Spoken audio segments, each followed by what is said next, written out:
좋아요, 구독. 자, 우리가 코스피 3000에 대해서 다시 한번 생각해봐야 할 시점 오지 않았나 생각이 듭니다.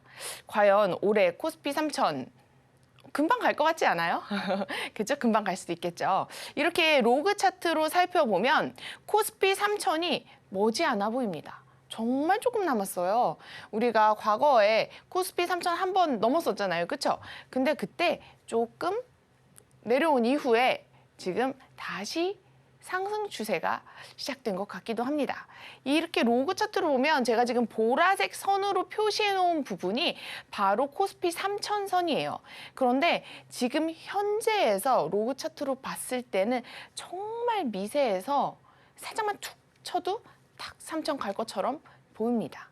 오랜 시간 거쳐가는 이 역사 속에서 우리 코스피가 좀 떨어진다 하더라도 이렇게 올리고 있잖아요. 그렇죠? 저점을 계속 올리면서 받쳐왔다. 그렇죠? 요때도 살짝 떨어졌지만 이후 다시 급반등을 하였고 급반등, 그렇죠? 급반등을 하였고 코로나 시절도 잘 이겨내고 지금 다시 상승하고 있는 상태입니다. 그래서 성장이 둔화는 되고 있지만 이 그래프를 보면 이거는 장기 우상향하고 있는 굉장히 좋은 그래프라고 할 수가 있습니다. 앞으로 어떻게 될지 지금 다들 궁금하실 텐데 이렇게 옆으로 기울기를 조금씩 낮추는 이 과정 속에서도 이 저점 두 개와 고점 하나가 생기면 채널을 그릴 수가 있어요. 이 채널을 아직 벗어난 적이 없습니다. 코스피가. 벗어나기도 해요. 벗어나면 이제 채널을 다시 그려야 되는데 지금 이 코스피 채널 같은 경우는 벗어난 적이 없어요. 이 차트상에서는요. 그래서 현재 중단을 한번 채널 중단을 넘을 뻔했는데 이거 상방 완전 돌파를 실패한 거죠. 그렇죠? 그렇게 하고 다시 내려와서 지금 매물대를 흡수하고 있다로 해석할 수가 있는 거예요. 이런 거는 매물대 흡수 중이다.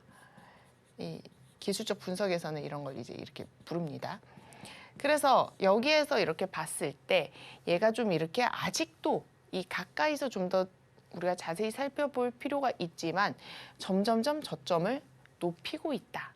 그리고 최근에 조금 소폭 하락을 하였지만 다시 여기에서 반등을 주고 기울기가 1차 기울기보다 2차 기울기가 좀 더 높습니다. 우리 차트를 통해서 함께 살펴볼 건데 그리고 이 RSI의 요 지점을 주목해 주셔야 합니다. 이게 이제 월봉상의 차트예요. 월봉상 한 달. 사실 한 달이면은 세월이 참 모아놓고 다 지나가 놓고 보면 세월 참 빠르네 이러지만 이 차트를 보고 있는 순간에서 내가 의자에 몇 시간 동안 앉아 있을까 하면 시간이 그렇게 안 가요. 그렇죠? 몇 시간 차트 바라보고 있기만 해도 너무 힘들어요. 그러니까 코스피 언제 30인데 왜 이렇게 안 올라? 또 이러고 있을 수도 있다는 거예요. 그래서 시간이란 개념은 항상 또 시간과 고통, 내가 얼마만큼의 고통에 시간이 얼만큼 흐르냐 이거는 참 상대적인 거예요. 상대적인 거. 그래서 그런 것도 좀 아셨으면 좋겠고 어쨌든 지금 이거는 월봉 차트입니다. 월봉 차트 상에서 이 신호가 RSI에서 굉장히 좋은 신호예요. RSI. 지금 밑에 있는 건 RSI라는 상대 강도 지수 지표인데 이 RSI가 요 빨간 선 보이시죠? 빨간 선. 요 빨간 선을 여기 받쳐줬다는 거. 뭘 하고 받쳐줬어요? 크로스하고 받쳐주고 있다. 그리고 받쳐주고 다시 디뎠다는 거. 이런 거 굉장히 좋은 신호라고 할 수가 있어요. 그럼 코스피 3000이 못 가고 한 번 더 떨어진다. 그래서 한 요까지 올 것이다. 물론 떨어질 수도 있어요. 3000 넘고 또 떨어질 수도 있고 3000 못 가고 또 떨어질 수도 있고 뭐 그건 항상 확률적인 이야기예요. 제가 올라간다 그래서 시장이 내 마음 알아주고 자 하모린이 올라가자 그랬으니까 나도 올라갈 거라고 절대 생각하지 않아요. 얘는 자기 맘대로고 얘는 갈 길 가는 애고 남의 말 귀담아 듣지도 않고 그냥 갈 길 가요. 그러면 우리는 어떻게 해야 되느냐? 자꾸 보면서 이렇게 쫓아가는 그럴 수밖에 없는 입장입니다.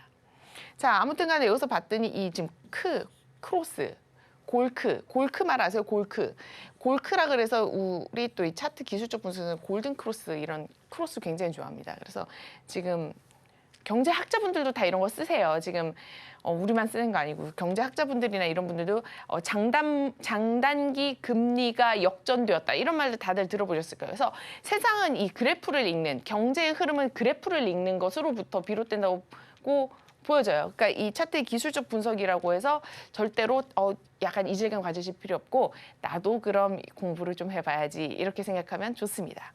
자, 그래서 아무튼 크로스가 됐어요.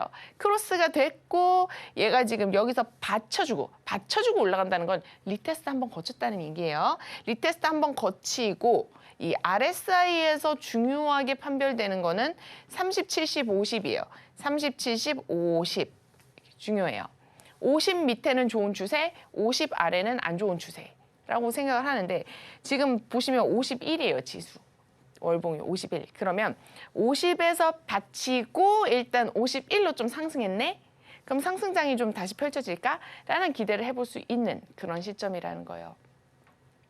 이 RSI를 왔다 갔다 이런 거 보시면 아시겠지만 무조건 내려온다 그래서 바닥을 찍고 그렇지 않아요. 이 중간에서도 뭐 이렇게 왔다리 갔다리 할 수 있어요. 그러니까 언제나 이것도 무조건 극단적으로 생각하는 그 편견을 가진 사고는 좋지 않지만 아무튼 이 신호는 자체는 좋은 신호다. 2025년 1월에 코스피 3천 볼 수 있을까요? 충분히 가능성이 있죠. 지금 이 차트로 봤을 땐 그렇습니다. 그래서 그렇게 얘기를 할 수 있다고 볼 수가 있어요. 근데 여기에서 기울기가 뚫은 줄 알았는데 꺾여서 요 기울기를 훼손한다. 그러면 아래로 보셔야 되는 거죠. 아래로. 이 추세선이라는 것은 넘나들기 때문에 이 관통했다 그래서 무조건 이렇게 떨어진다라고 생각하는 순간 추세선은 무쓸이에요. 무쓸. 아무 쓸모가 없다. 그러니까 그렇게 생각하시면 안 되고 일단 경계를 한다. 여기를 뚫으면 일단 아래로 뚫으면 경계를 한다. 이렇게 생각해 볼 수가 있고 지금 현재는 잘 오르고 있다라고 볼 수가 있습니다. 그래서 이거는 이제 스크리너라 그래서 보시면 시가총액과 정확한 시가총액과 이제 기업들을 알 수가 있어요. 그래서 이렇게 수치로 봐도 우리가 삼성전자가 차지하고 있는 비중이 굉장히 크다는 것을 알 수가 있죠. 이 시가총액을 눈으로 보면 여기서 지금 몇 배가 되고 여기서 몇 배가 되는지 계산이 나오잖아요. 그렇죠? 그래서 요 삼성전자의 시가총액을 보고 요거를 보면 일단 삼성전자가 치고 올라가면 나머지가 코스피 지수를 떠받들어 줄 수 있겠구나라는 아이디어가 떠오릅니다. 그럼 자, 우리 이제 뭐 해야 되죠? 이 큰 삼성전자를 살피면 되겠죠? 그렇죠? 삼성전자가 잘 가면 코스피 떠받들어 줄 거야. 일단 방어는 할 거야. 기본 방어 할 수 있어. 라고 생각이 들잖아요. 그렇죠? 그럼 한번 보자고요. 삼성전자, 10만 전자 드디어 가나? 10만 전자 드디어 가나. 우리가 지난번에 다 10만 전자 가자 했는데 10만을 못 갔어요. 보통 다 그래요. 보통 다. 그렇죠? 그럼 10만 전자 하면 한 9만 5천 가면 많이 갔네. 뭐 이렇게 하는 거고 그때 이미 발 빠른 사람들은 이제 엑시스를 하는 거죠. 나는 남들보다 한 발 더 빠르게 뺄 거야. 왜냐하면 물릴 수 없으니까. 그러면서 나는 충분한 익절을 위해서 수익 실현을 할 거야. 라면서 이제 수익 실현을 하게 되는 거죠. 그렇죠? 근데 거기에서 힘이 없으면 이제 10만 전자 하면은 그 전에 꺾이고 그렇게 되는 겁니다. 차트상으로 봤을 때 어쨌든 그렇고 삼성전자에 그러면 호재가 뭐가 있을까? 이 생각을 하게 됩니다. 이제 코스피 3천을 가야 되는데 코스피 3천이 가려면 삼성전자가 가야 되고 그러면 삼성전자가 가려면 삼성전자는 어떤 또 행사가 있을까? 어떤 이벤트가 하반기에 있을까? 보게 되잖아요. 그렇죠? 보자고요. 그러면 올해 이제 올림픽 개막이 얼마 남지 않았어요. 올림픽 파리에서 합니다. 낭만의 도시죠, 파리. 제가 파리에 좀 있었잖아요, 또. 제가 파리에 있었는데 아무튼 그 파리 날아다니는 파리 말고 이 프랑스 파리에서 이제 올림픽을 개최합니다. 거기에 이제 삼성이 스폰서로 후원을 하고 있죠. 그런데 삼성이 이번에 정말 특별하게도 갤럭시 언팩 행사, 뭔가 새로운 제품을 발표할 수도 있고 뭔가 새로운 업데이트, 업그레이드, 뭔가 혁신적인 거 발표하면 삼성전자 가는 거 아니야? 이런 생각 해봐야 될 시점이 왔다는 거예요. 그래서 프랑스 파리에서 7월 10일 날이 이제 언팩 행사입니다. 그러면 얼마 남지 않았어요. 제가 이게 이제 방송이 될 시점은 더 이제 더 가까워졌겠죠. 그때 삼성전자 가격이 어떻게 될지 또 기대가 됩니다.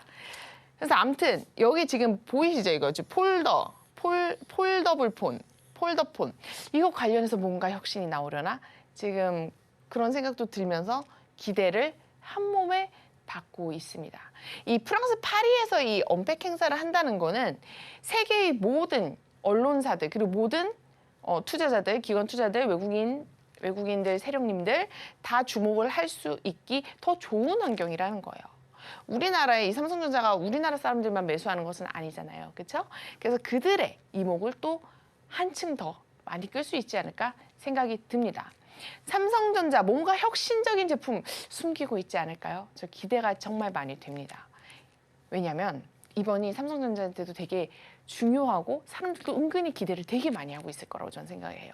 왜냐하면 엔비디아, 여러분들 엔비디아 다들 아시죠? 지금 엔비디아 모르면 안 되죠. 이 금융시장에 투자를 하면서 엔비디아가 엄청난 상승을 했고 지금 거의 뭐 대만에서는 거의 엄청난 지금 찬양을 받고 있죠.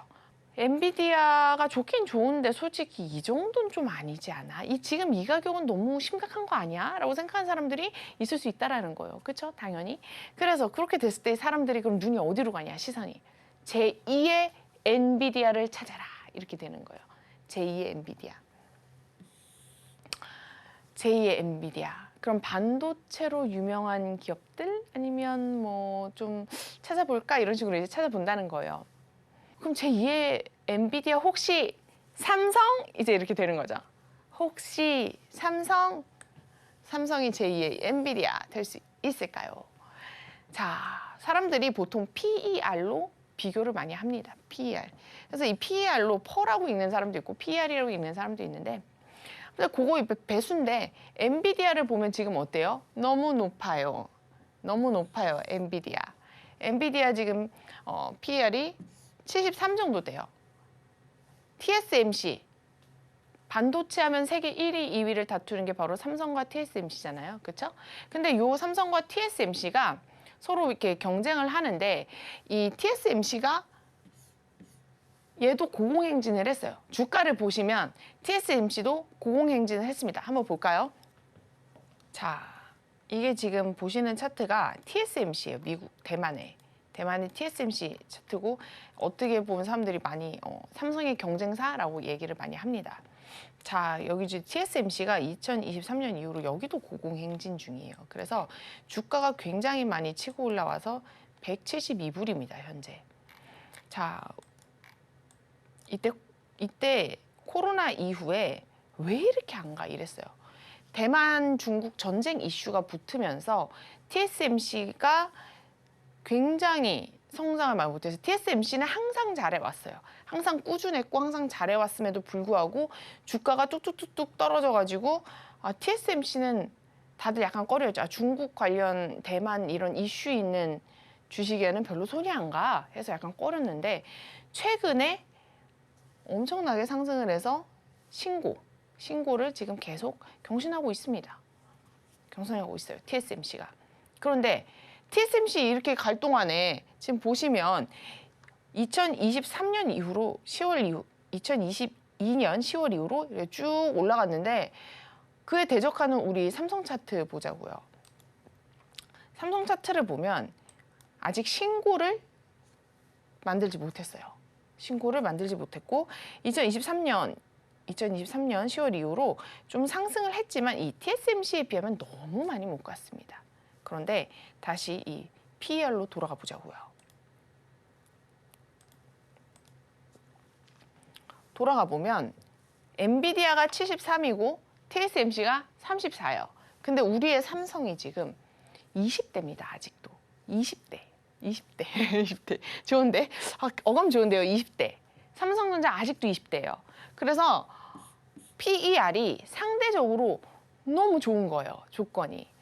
이거 엔비디아 70 보다가 삼성전자 20대를 보니까 너무 좋지 않아요? 그래서 이렇게 지금 삼성 저평가되어 있는 거 아니냐라는 말이 나오고 있습니다. 보통 또 많은 그런 이렇게 펀더멘탈을 보고 그 주식 종목을 매수할 때 우량주 중에 저평가된 튼튼한 기업을 찾아라가 국룰로 되게 많이 나와요. 좋은 기업 찾기에서 저평가되어 있는 우량주, 튼튼한 기업을 찾아라. 삼성인데? 삼성인데 생각되지 않으세요? 삼성인데? 그래서 지금 삼성 요런 면으로 봐도 굉장히 좋은 조건에 위치하고 있다라는 생각이 듭니다. 그래서 삼성전자 차트를 다시 한번 보자고요. 삼성전자 여길 보면 우리가 지금 삼성전자 오늘도 좋아요. 오늘도 좋아요. 삼성전자가 이렇게 보시면 최근 기울기가 우리가 이제 보통 장기 투자는 전체적인, 그러니까 장기 추세는 전체적인 걸 볼 때 하는 거고, 우리가 당장 들어갈 때는 당장 하루 이틀 일주일 중에 좋은 위치를 선정해야 되는 거고, 당장 단기 추세를 봐야 되는 거예요. 왜? 물리면 안 되니까. 물리면 기분 나쁘니까요. 그렇죠? 물리면 안 되고, 우리는 안 물릴 수 있는 자리를 선별해서 들어가도 또 물려요. 그게 현실이고, 물림은 절대로 피할 수가 없어요. 그래서 그 중에서도 항상 최고의 자리를 찾기 위해 이제 항상 더 작은 시간봉 차트를 확인하셔야 됩니다. 그렇게 봤을 때 삼성전자가 이제 여기서 좀 하락한 이후로 이런 자리가 사실 좋은 자리죠. 그렇죠? 장기 추세에서 채널 하단이고 뭔가 이쪽이 엘리어트 파동으로 얘기하면 ABC고 우리가 여기에서 ABCD 패턴을 한번 규격을 재보면 여기에서 이제 A, B는 C, D 하면 좀 모자르네요. 이렇게 하면 좀 모자른데 항상 이렇진 않아요. 그래서 아무튼 패턴은 맞지 않지만 아무튼 여기가 이 전체적으로 봤을 때 피보나치 비율에서 0.886짜리 보통 다 요런 식으로 맞습니다. 피보나치 비율을 대보면. 그래서 0.886이 되는 자리는 무슨 뜻을 가지고 있냐면 이전 저점을 훼손하지 않고 지지할 수 있는 마지막 피보나치 비율입니다. 그래서 0.886이라는 자리는 항상 좋고 굉장히 많은 사람들이 지지 구간으로 애용하는 그런 자리예요. 그래서 요런 겹쳐있는 요런 하단 자리는 굉장히 좋다라고 볼 수가 있고, 어쨌든 이 이후로 지금 반등 중인데 이전 매물대를 보시면 지금 가장 높은 벽 중에 하나가 요 하락세에 대한 이 하락한 요 자리가 바로 요 자리예요. 지금 요 자리 보라색 선 보이시죠? 보라색 선 요 자리. 그럼 요 자리가 뭐냐? 저항. 지금 저항이 매우 심한 구간에서 넘지 못하고 까딱까딱 하면서 계속 돌파 시도를 하고 있는 중이다라고 볼 수가 있죠. 그런데 보통 우리나라에 이런 속담이 있죠. 도끼 10번 찍어서 안 넘어가는 나무 없다. 이런 얘기 다들 아시죠? 7전8기 열심히 해라 이런 얘기가 있는데 지금 바로 이런 차트가 그렇습니다. 이런 차트가 지금 여기서 저항을 받고 다시 한번 도전을 했는데 여기서 또 못 갔어요. 그래서 또 떨어졌어. 근데 여기에서는 이제 이거 간다 하면서 내려오면 누가 밀어 올리려고 그래. 내려오면 밀어 올리고 자꾸 매수세가 붙는 거죠. 모멘텀이. 그러면서 모멘텀이 요만큼 모였다 그러면 빵 이렇게 치면은 여기서 이제 탕 하고 올라가는 거예요. 그래서 여기 좀 올라가려고 지금 계속 시도하고 있습니다. 지금. 이제 시도를 하고 있는데 얘가 시도를 하면 이제 빵 하고 올라가는 거고 시도를 못하면 다시 소폭 조정을 받을 수 있죠. 그래서 보통은 이런 자리는 실패할 수도 있고 실패를 만약에 하게 되면 여기 고점에 물리는 거예요. 그렇잖아요. 만약에 여기서 실패하고 떨어진다 그러면 여기가 고점이기 때문에 이런 자리는 좋지 않고 오히려 돌파하고 그러면 디디고 돌디슝 돌파 디디고 슝 돌디슝이라는데 이 디디고 할 때 이 D에 들어가는 그런 전략도 많이 쓰고 아니면 분할 매수가 답이겠죠. 일단 여기에서 내가 1차 매수를 하고 얘가 넘고 다시 지지를 받는 게 확인이 되면 또 한 번 더 들어간다. 뭐 그렇게 해줘야 되고 삼성전자 뭐 생각해 그냥 사 이런 사람들도 되게 많아요. 그렇기 때문에 또 여기에서 모멘텀이 붙는 것을 기대해 볼 수 저는 있다고 생각을 합니다. 어쨌거나 저쨌거나 지금 여기에서 맞고 한번 이미 떨어진 상태고 리테스트를 하고 있는데 여기에서 계속 문을 두드리면 얘가 조금 올라오면서 결국에는 뚫어버릴 수가 있어요. 그러면 7월 10일 제가 지금 여기 검정색 선 표시해 놨는데 여기가 7월 10일 언팩 행사입니다. 그래서 저는 사실 언팩 행사 전에 쯤에는 얘를 뚫을 것이다 라고 생각을 하고 있습니다. 그래서 그때 올라가면 보시면 이 채널이 있잖아요. 이 채널이 있는데 여기가 요 채널 중단이에요. 여기가 보시면 채널 중단인데 요 채널을 중단을 넘고 만약에 안착하는 모습을 보여준다. 그러면 보통 이제 채널 상단을 보게 됩니다. 중단을 넘고 상단. 그러면 어떻게 되느냐? 10만 전자 가자 이렇게 되는 거예요. 여기 보시면 지금 이 채널의 상단은 뭐 이렇게 시간이 좀 흐른다라고 했을 때 여기가 9만쯤 되죠. 그렇죠? 여기 이제 뚫어버리고 그러면 10만 전자 가자 이렇게 되는 거죠. 보통 채널 상단에서도 모멘텀이 굉장히 많이 필요해요. 보통 상단 맞고 떨어질 확률이 많다라고 보기 때문에 근데 이미 여기 삼성전자는 상단을 맞고 떨어졌고 다시 도전을 하면 이제 두 번째 시도가 되겠죠. 그래서 이때도 이제 뭔가 모멘텀이 있어야 10만 전자가 간다라고 볼 수가 있습니다. 어쨌거나 저쨌거나 지금 요 매물대 중에서는 이 하락세에 대한 매물대 가장 힘든 구간은 10만 전자의 바로 전이었던 9만 5천 대가 아니라 매물대가 가장 많은 매물대는 지금 자리에 위치하고 있다는 사실. 그러면 지금 자리를 넘는 게 중요하고 지금 자리를 넘으면 훨씬 이전보다 10만 전자 가기에 수월해질 수 있다. 그래서 가장 중요한 관문이 지금이 아닐까라는 생각을 한번 해봅니다. 좋아요, 구독!